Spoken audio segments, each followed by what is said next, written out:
For 20 years, this place has been my sanctuary, my escape from the noise of the world. The silence here is deafening, a heavy blanket that wraps around you and steals your breath. It's not the type of silence you can hear. It's the silence you feel deep in your bones.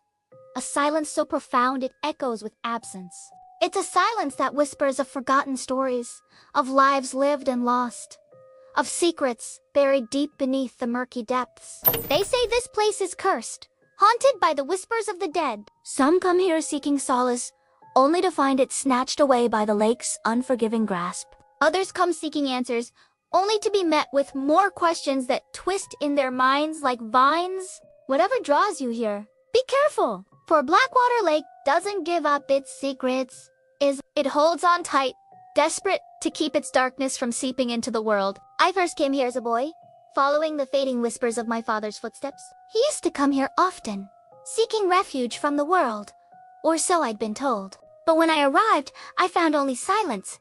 A silence so thick it felt like a physical presence. A silence that seemed to be watching me, waiting for me to turn back while I still could. Yet something kept me there, rooted to the spot like a tree, unable to flee the magnetic pull of the unknown. Over the years, I returned countless times.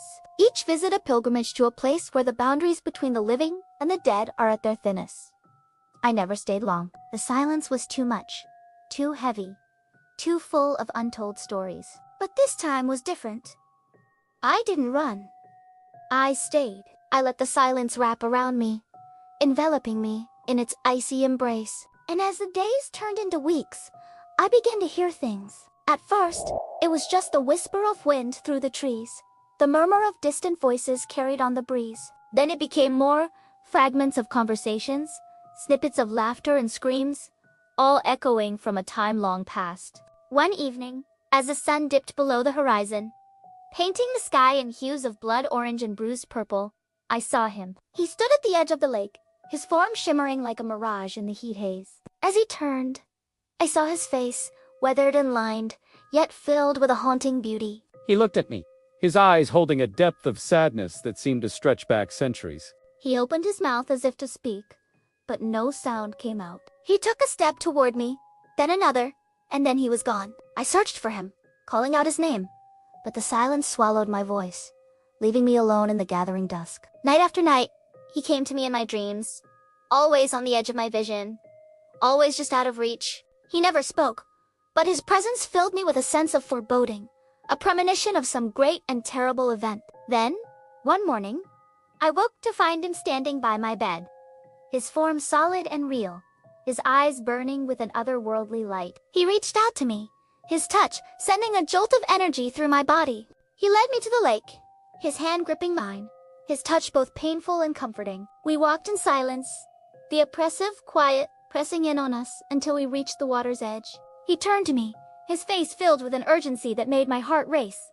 He pointed to the lake, then to himself, his eyes pleading. With a sudden understanding, I knew what he wanted. He wanted me to follow him into the depths, to explore the hidden secrets of the lake. Together, driven by an insatiable curiosity and a desire to understand the cryptic messages from beyond, I took the plunge into the murky depths. Below the surface, the water was a different world, a realm of perpetual twilight where the rules of the living no longer applied. I followed him deeper, the weight of the water pressing against me, the silence amplifying every beat of my heart. As I descended, the world above faded away, leaving me suspended in a timeless void. Then, just as suddenly, the water shifted, revealing a glimpse of another world. A world of towering trees and luminous plants that glowed with an ethereal light. It was a place of both wonder and terror, a testament to the beauty and brutality of nature. But it was also a place of memories, fragments of lives lived and lost,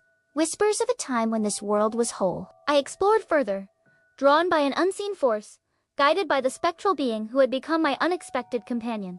The deeper I went, the more I understood. This place wasn't just a hidden world beneath the lake. It was a repository of memories, a place where the echoes of the past still resonated. But as the realization dawned on me, I knew I had to return. The surface beckoned, promising the familiar comforts of the world I knew. As I began my ascent, I felt a sense of foreboding, a premonition that something was amiss in the world above. Emerging from the lake, I gasped. The familiar landscape was gone, replaced by a scene of unimaginable devastation. The trees were uprooted, the ground cracked and barren, and in the distance, I saw the source of the destruction, a gaping hole where the lake had once been, a wound in the earth that bled with an unnatural light. The silence was deafening, shattered only by the sound of my own ragged breathing. In that moment of horror, I knew that I wasn't just returning from a journey beneath the lake.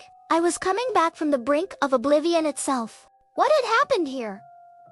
Who had caused this devastation? And why? As I stood there amidst the ruins of a world I no longer recognized, I vowed to find the answers, to unravel the mysteries that lay hidden beneath the surface. But little did I know that the true cost of discovery would be far greater than I could have ever imagined. Because sometimes the secrets we seek are best left buried, and the memories we unearth are meant to haunt us forever.